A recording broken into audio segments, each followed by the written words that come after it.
আম গাছের পড়া আম থেকে শুরু করে একেবারে পাকা পর্যন্ত এই আম দিয়ে যে কত রকমভাবে খাওয়া হয় তার শেষ নেই। একদম প্রথম অবস্থায় ছোট্ট ছোট্ট ঝরা আম দিয়ে আম ডাল, তারপর একটু আমগুলো বড় হয়ে গেলে আম মাখা, আম পোড়া শরবত, কাঁচা আম সত্ত্ব। আমাদের ছোটবেলায় আমের সিজনে আম কুড়িয়ে তারপর সেই আম দিয়ে দুপুরবেলা আম মাখার একটা হিড়িক লেগে থাকতো। আজ তেমনই একটা কাঁচা আমের সত্ত্ব নিয়ে এসেছি। প্রথমে বাজার থেকে কয়েকটা আম কিনে খোসা ছাড়িয়ে পরিষ্কার জলে ধুয়ে সেদ্ধ করে নিলাম। তারপর ঠান্ডা করে নিয়ে ভালো করে ঝাঁঝরির সাহায্যে ছেঁকে ছেঁকে আমের কাতগুলো বার করে নিলাম।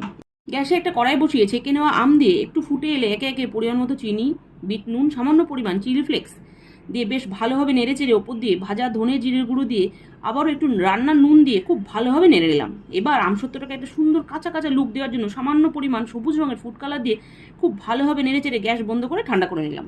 একটা থালার মধ্যে হাত দিয়ে তেল মাখিয়ে সুন্দরভাবে আমের কাতটাকে সমানভাবে ছড়িয়ে বাস 2 দিন রোদে দিলে রেডি কাঁচা আমের টক ঝাল মিষ্টি আমসত্ত্ব। এরপর এই আমসত্ত্ব সংরক্ষণ করে আপনারা সারা বছর খেতে পারেন।